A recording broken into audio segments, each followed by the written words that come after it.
Welcome to the John Kentera Show, San Diego Sports Talk on YouTube. Very nice to have you with me today. And we got a lot to cover, a lot of it regarding our San Diego Padres. Man, they're playing incredible baseball right now. They find a way to come back. Never say never, San Diego Padres. Could it be the Padres' year? With the win on Thursday afternoon, they cut the deficit against the Dodgers down to 2.5 games. And remember, the Padres have the tiebreaker. If it came down to a tie at the end of the regular season, the Dodgers are idle on Thursday, but the Padres playing great baseball. They come from behind. They push across runs in the top half of the ninth inning. They hang on in the bottom of the ninth and walk away with a 7-6 victory Thursday afternoon. Absolutely fantastic effort. It really looked like the Padres were going to coast in this ball game. They had a 4-0 lead, and then the Pirates cut it to 4-3. And then Joey Bart hit a 2-run homer to make it 5-4. And you kind of figured, man, Padres may let this thing get away in the final innings, but the Padres able to come back and win it 7-6. Absolutely great effort. Randy Vasquez started and was pitching great, but ran out of gas in the sixth inning. I mean, he just flat out ran out of gas, and they had to pull him after 5 2/3. He got charged with 3 earned runs on 6 hits. They brought in Carl Edwards Jr., who got called up from El Paso, and they sent Alec Jacob back. And Jacob's been pretty impressive, but Carl Edwards III, or Jr., I should say, came in. He faced 3 batters. He couldn't get anybody out. He looked like he was beat up out on the mound as well. He gave up a hit. He walked 2, and he looked like a man that was beaten. It was another opportunity for him to come to the big leagues, and he wasn't able to get it done. And I would imagine he's probably going to get optioned back to El Paso. He looked like a beaten soldier out there on the mound. And then the Padres had to go through their bullpen. Yuki Matsui for an inning and a third, and it wasn't good. Couple of hits and gave up 2 earned runs, gave up that 2-run homer to Joey Bart, the former San Francisco Giant. And then Jason Adam came in, did a nice job, ended up getting the win. His record now 6-2. And Robert Suarez came in and picked up his 25th save of the year. But the Padres are just finding a way to get it done. I mean, a big win, another 1-run decision for the Padres on Thursday. You go back to Wednesday night, and quite frankly, it was an ugly baseball game. Padres were fortunate to win that ball game in 10 innings, 9-8, but they had to hang on by a thread. Tanner Scott, who came in and relieved Robert Suarez in the 9th inning, he couldn't get it done in the 10th inning, and they had to bring in Adrian Morejon with the bases loaded, and Morejon wild pitched to run home, and it ended up winning 9-8, though, in 10 innings. Padres out hit the Buccos that night 14-11. And we got so many good things to talk about, but that was a good win on Wednesday. And then on Tuesday in Game 1, Padres came out and got a rain delay, and it cost them Dylan Cease. Dylan Cease only went 1 inning. In fact, they went an inning and a half, 17 total minutes. They went into a rain delay for 2 hours and 40, and neither starter came back in that game on Tuesday night. Dylan Cease threw 3 outs. Bailey Falder, left-hander for Pittsburgh, threw 6, and the bullpens had to eat it up, and the Padres won at 6-0. They out hit the Buccos in that game 14-5. We're 6 for 10 with runners in scoring position. I mean, there's so many great stories going on with the Padres right now. I don't know where to start. But I have to mention Donovan Solano, because on our last podcast, I mentioned that I thought Mike Schilt needed to make a move and get Jake Cronenworth out of the lineup against left-handed pitching. Well, Solano started 2 out of the 3 games in Pittsburgh. The game on Tuesday, he started as a designated hitter and had 4 hits. Had a marvelous ball game Tuesday night, ended up going 4 for 5 and driving in 4 runs. On Wednesday, he had 2 more hits. He had 6 hits in the series. On Thursday, he came in late in the ballgame, went 0 for 2. But Solano's just, I mean, he's swinging the bat so well right now. It's still hitting .310. And against left-handed pitching, he's doing even better. Cronenworth really scuffling right now. But Mike Schilt trying to keep Solano in the lineup any way he can. The easiest way to do it is against left-handed pitching. But they're going to see a lot of right-handers when they go into Florida to take on the Marlins. But Solano getting the job done in a big way. The other guy we got to talk about is Jackson Merrill. And, whenever I watch a Padres game right now, I'm not really looking too far into the future on what Jackson Merrill's going to do offensively. What I'm thinking about, where is Jackson Merrill going to play next year defensively? Could he be the starting shortstop next year? I don't think the Padres are going to invest in Ha-Seong Kim, and I'd certainly appreciate your comments on that. Defensively, he hasn't been great this year, but he hasn't been awful either. Ha-Seong Kim. I think the offense, he's probably carried that out on the defense a little bit because he hasn't had a good year offensively. But Cronenworth's not going to move to shortstop, okay? I don't think Xander Bogaerts, unless he drops some weight, I think he probably has seen his last days at shortstop. And unless he drops 15, 20 pounds and gets a little bit lighter. I could see Xander Bogaerts actually moving to first base. There was a lot of talk of that last offseason, and I didn't want to believe that. But watching him play this year and maybe the inactivity when he had the fractured shoulder, maybe, he's not in the greatest of shape, but he's swinging the bat well. Can't complain there. But would the Padres take Jackson Merrill? They're not going to put Tatis back at shortstop, so let's forget that. Let's just try to get Tatis back on the field. But could Jackson Merrill end up making a position change back to shortstop this offseason? That would be interesting to watch, I think. Because to me, Ha-Seong Kim probably won't be back. I don't think Padres are going to pay him big money. Now, you know what? Maybe there aren't going to be a lot of teams out there willing to give him big money. Maybe he ends up back in San Diego. It's going to be interesting to see with Jackson Merrill. But my comment on Jackson Merrill, this kid has had an incredible year.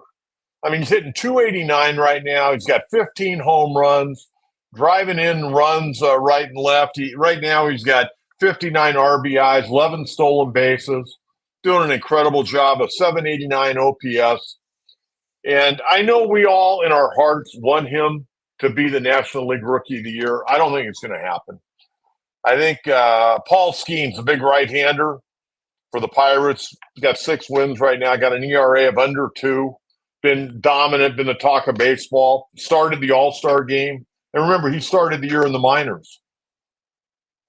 He's probably not only going to win the Rookie of the Year, but if he continues to do what he's doing, he may end up winning the Cy Young as a rookie.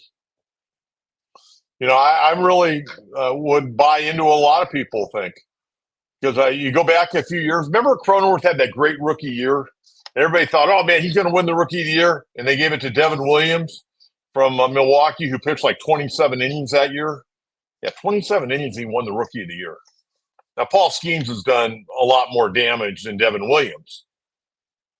But maybe they had to have a rookie pitcher of the year and a position player of the year.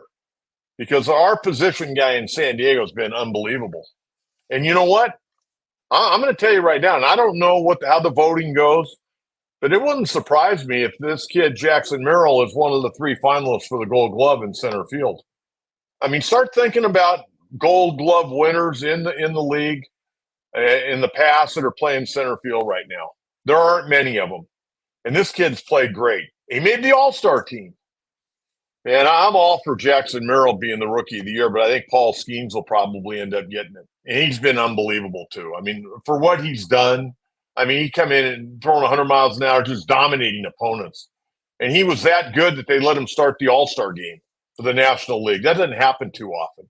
And you know what? I think a lot of baseball fans wanted to see Paul Skeens. They don't see the Pittsburgh Pirates on a regular basis. They wanted to see what this guy is. Kind of a freak. He's from Southern California, was actually a catcher, went to Air Force. And, he was pitching a little bit. And he ended up going to LSU with our buddy Jay Johnson. But Jackson Merrill got to get some votes. And you know what? Maybe he'll be in the running for a Gold Glove in center field. He had a great he threw out O'Neal Cruz on Thursday. Ball was against the wall. Ball was hitting like 119 miles an hour. And Jackson pulled it off the wall and one-hop shot to second base and pumped out Cruz. And that was a big out, by the way, because that was in the 6th inning. And Cruz was trying to get in scoring position. And you know what? The Buccos went on in total. They scored 3 runs in that inning. But that was a big throw by Jackson Merrill. Okay, let's talk about Manny Machado. Now, we know that Manny has gotten a lot hotter offensively. Typical Manny. I mean, you go back 2 years ago, he carried the ball club the entire season. No question about it. Nobody can argue that. But he has historically gotten off to miserable starts. And this year, we can talk about, the surgery he had, the shoulder during the offseason. I'm sure that played a part in it. He couldn't get to his regular winter regime and how he goes about getting ready for spring training. Padres took it slow with him. And he's swinging the bat now. Got 18 homers. Hit another homer on Thursday and doing a great job. But, Manny Machado defensively is something to watch. I mean, there's some great third basemen. Nolan Arenado, we know he's won, 10-plus gold gloves, platinum gloves. But Manny really gets overlooked. And I don't know what the deal is. He won a gold glove in 2013. In fact, he won a platinum gold glove that year, a platinum glove, best defender in the American League. And then he won another gold glove in 2015, but he's yet to win a gold glove in the National League with the Padres. I got to believe if he's ever going to win a gold glove, it's going to be this year. Now, I realized early in the year he wasn't playing a lot. He was DHing a lot. But watching him, I mean, he put on an entire clinic, all 3 games, especially the other night on Tuesday night, wet ground out there. He had the long rain delay of 2 hours and 40 minutes. I mean, the entire 3 games in Pittsburgh, he put on a defensive clinic.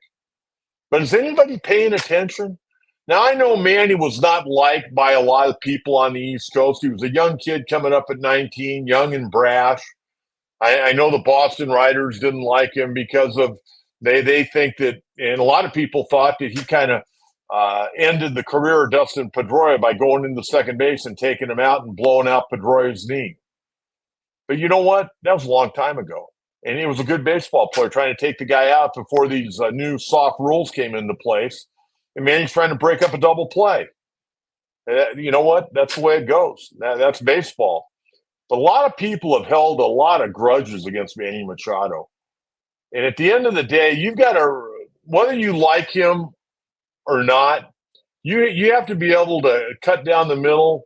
Whether you like him or not, that's up to you.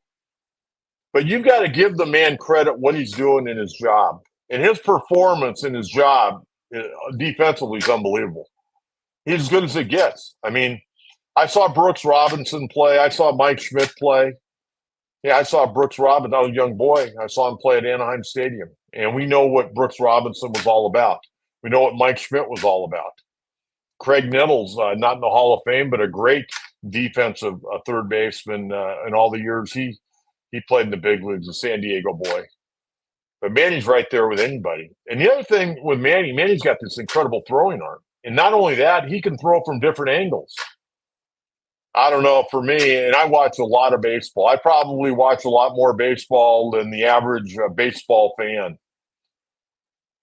And this Machado is unbelievable defensively. I mean, it's really pretty amazing. And how he can range into foul territory and throw it all that way on the fly and hit the first baseman right in the chest. So impressed by Manny Machado defensively. Okay, I want to talk about the Padres pitching staff a little bit. Overall, they've done an incredible job this year. And you got to give Ruben Niebla, the pitching coach, a lot of credit. He does a great job of nurturing these guys, bringing them along, getting them to try different things that maybe early in the year or even during spring training they're not comfortable with. But guys are making adjustments really on the fly, and I give Ruben a lot of credit. And I think they buy into what Ruben's selling. Ruben's got a really good reputation around the game. Spent 20 years in the Cleveland organization, now 3 years here in San Diego, doing an incredible job. But there's been a lot of talk, and with Joe Musgrove, and I'll get to Joe here in a minute, with Musgrove probably coming back this week. It sounds like he's coming back this week. There's been talk about a 6-man rotation. Now, we've heard about a 6-man rotation before. In Japan, they've been running a 6-man rotation for many years. And the way they play in Japan is they're off on Mondays, and they play Tuesday through Sunday. And every Monday's an off day. So, it works out perfect. Well, the Padres have a lot of off days. A lot of teams have off days. They have more off days now than they've ever had because of the collective bargaining agreement. And I think where the Padres are at right now, I think if Joe's able to come back, I think that would behoove everybody in the staff. namely guys like Michael King, who have already surpassed what they've ever thrown in the big leagues. Randy Vasquez, he's surpassed quite a bit what he's done in the big leagues. Randy last year threw 37 and a third innings with the New York Yankees. He's far surpassed that. But you look at the Padre rotation. You'd have Dylan Cease, Michael King, Matt Waldron, Vasquez, Martin Perez, who's going to throw the first game in Florida on Friday. And then you got Joe Musgrove. And at some point, maybe, and I'm not going to hold my breath on this, Yu Darvish. You deal with that personal family matter. And I don't know how much he's working out. Knowing you, I would think he's probably working out when he can. But baseball right now is not his number one priority. Remember, he's on the restricted list. And the Padres aren't paying him at this point in time. So I would be in favor of that because right now, the Padres would have to really tank. Seriously, they would really have to tank to not make the playoffs the way they're playing right now. They're sitting with just some incredible numbers. Seriously, incredible numbers right now. And I think six-man rotation would be good, keep everybody healthy. And if you got to put a guy on the IL once you clinch a playoff spot just to give him a little rest and get another fresh arm up here, so be it. I think the Padres, A.J. Preller, Mike Schilt, Ruben Niebel have done a good job of mixing and matching, moving guys up and down when they need. Now, Alex Jacob, I would think, is going to be coming back. He's throwing the ball pretty well. Carl Edwards Jr., real rough outing in his re-debut. Remember he pitched for the Padres a few years back? That didn't go very well. And his first outing on Thursday didn't go very well. Didn't retire any of the three batters he faced. A walk and 2 hits. But six-man rotation, I'm all for it. I think that would work out very, very well. Where this Padre pitching staff is at right now, I'd like your comments on that. Now, as far as Joe Musgrove, and again, Joe last week threw in Lake Elsinore. Numbers weren't good. They weren't good at all. But you know what? You don't necessarily look at the numbers. You look at, maybe velocity, command. There's pitchers you're going to throw down an A ball that are going to get swung at that may get laid off in the big leagues. I don't know if Joe's ready. Personally, I'm probably, when it comes to pitchers, I like to go with kit gloves, and I'd like to see him make another start and maybe go a little bit deeper, because I think if you run him out there and he is on a pitch count, he throws 60 pitches. That could be after 3 innings. All of a sudden, now you're in dire straits with your bullpen. Not only that game, but the rest of the series. And I think right now, the way it looks, originally it looked like Joe was probably going to pitch in Miami, but because Dylan Cease only threw 1 inning on Tuesday night, they're going to bring him back on Sunday. So I think we're going to see Joe Musgrove. Maybe he'll make his re-debut with the Padres on Monday night at 6:40 against the Pittsburgh Pirates, because the Pirates will be coming in Monday and Tuesday night at 6:40 and Wednesday afternoon at 1:10. So I'm right now, and the Padres haven't come out and said that, but I think it'll probably be Monday night Joe will pitch. Be a good night to go to the ballpark. Okay, let's talk a little bit about the series in Miami. Now, the Marlins, we know they traded all their good players. Seriously, they traded a ton of guys. Skip Schumacher, great guy, good guy, was here with the Padres, used to be a big listener to my radio show. He lived in Orange County. He'd listen to my show on his way down every day. And Skip's a good guy and done a great job. He was the manager of the year last year in the National League. And now they've decimated his ball club. And he won't be back. He won't be back. In fact, with the manager, Pedro Grifol, getting let go finally in Chicago with the White Sox on Thursday, the rumor is that Skip Schumacher will go there. And he's going to have a job in baseball. I don't think he'll be back with the Marlins, but his teams play hard. And the Padres, I'm going to tell you right now, they can't go down there and just expect the Marlins to roll over.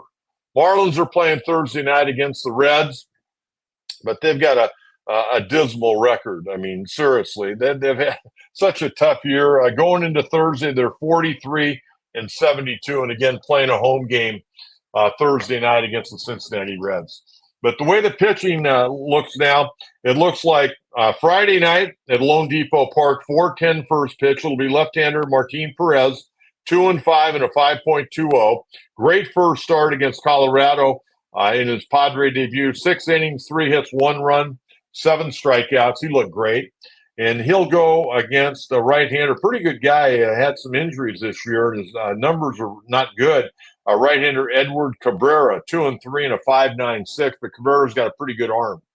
And the Marlins will battle you. They don't have a lot, but they'll battle you. Saturday, it's going to be an afternoon game at 1:10. It'll be right-hander Matt Waldron, 7-9 and a 3.79. And every time we do a podcast, I have to bring up Matt Waldron. This guy has really had a heck of a year. He has really bailed the Padres out because they really didn't know what they were going to do for a fourth, let alone fifth starter. Matt Waldron's really stepped up after some early struggles the first couple of times out.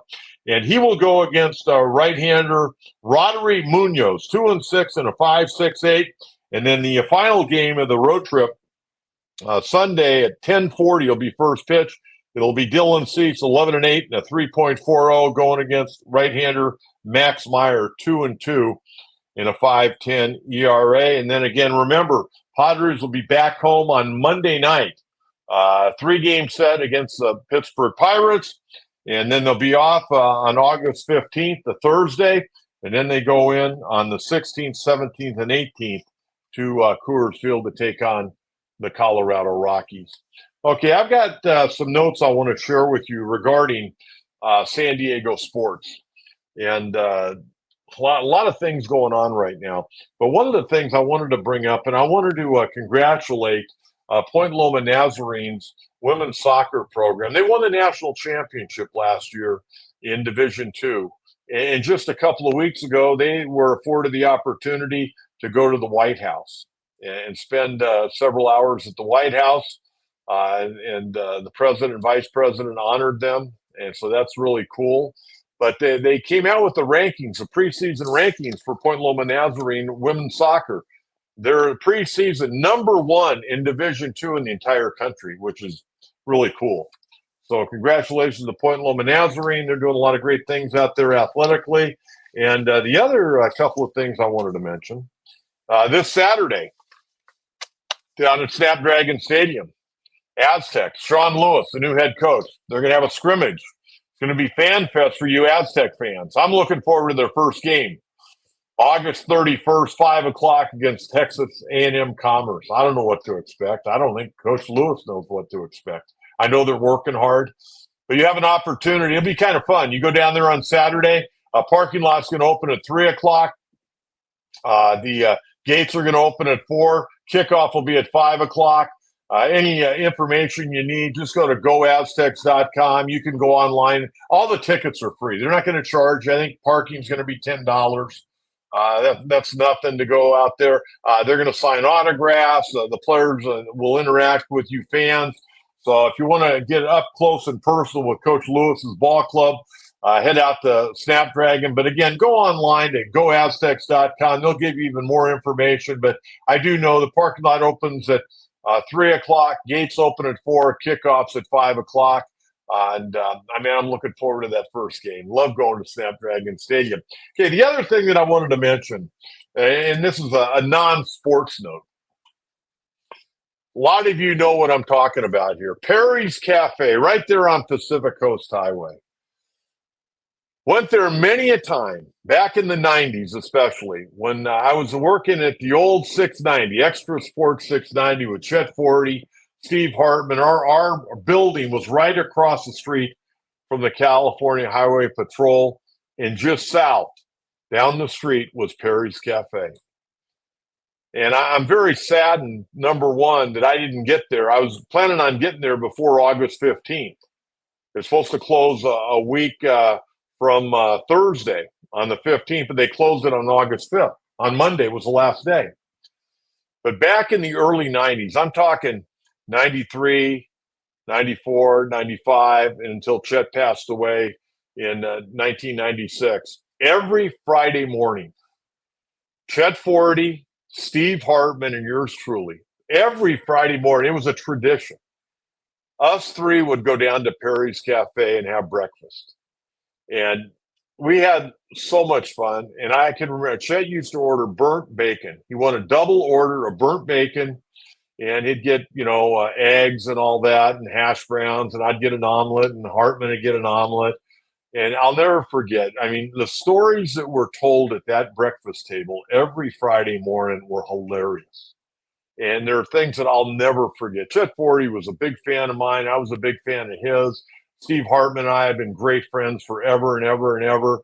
And when I heard that Perry's Cafe was going to shut down, now Perry's opened back in March in 1985. I remember as a kid, my mom and dad taking me to San Diego and would stop at Sambo's. It was a pancake place, and that's where Perry's was, the old Sambo's. And I think there were a couple of Sambos in San Diego, but that's the one that I remember because we used to go to a lot of Gulls games and that, and would see it, coming and going from the freeway. But they opened in March of 1985, I believe it was, and they closed on August 5th, 2024. But man, I had some great breakfast, a lot of great stories, and it always started our Friday off on a really fun note. So I wanted to share that with you. And I know a lot of you remember Chet Forty. Chet was a great guy. And of course, Steve Hartman was on the radio airwaves for many years. And to this day, Steve and I are very, very close friends. We actually don't share a birthday, but my birthday is on July 1st and his is on July 4th. And we always exchange pleasantries on our birthday, just a few days apart. So I want to read some numbers to you regarding the Padres. I'm so excited about it. And I'm excited for you fans because it's been a tough go. Last year was a tough go. At times this year was a tough go, but the Padres have really righted the ship. Let me share these numbers with you. Padres with the win on Thursday in Pittsburgh are now 64-52. Again, 2.5 games back of the LA Dodgers. You got to watch out. Arizona playing great right now as well. But the Dodgers are idle today. Padres, of course, 3-0 on the 6-game road trip. Their road record now improves to 34-23. Petco Park, they're a game over 500 at 30-29. In the month of August, they're now 5-1. Padres have won now 6 straight series. And since the All-Star break, Padres sitting at 14-3. One-run games this year, the Padres, a lot better than last year. They're 15-12 right now. And in 1 or 2 run games, the Padres sitting at 26-18. So all good in Padreville right now. We can all have a nice, enjoyable Thursday evening. We'll have another podcast, probably either late Sunday night or Monday. We'll kind of see get the lay of the land. But we're looking forward to sharing our thoughts. And again, like to get your thoughts on the 6-man rotation. What you think? You think that's a good way to go? Give me your thoughts on Jackson Merrill, Manny Machado, and overall Mike Schilt and his coaching staff doing one heck of a job.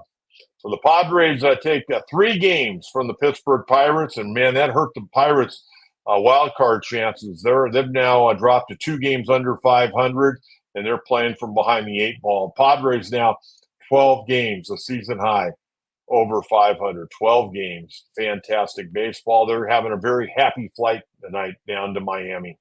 Until our next podcast, everyone, thank you very much for tuning in. And reminder, this is on YouTube, The John Kentera Show, San Diego Sports Talk. And you can follow me on Facebook at John Kentera and on X at Coach Kentera 44. Have a great afternoon and evening. Talk to you again real soon. Bye-bye.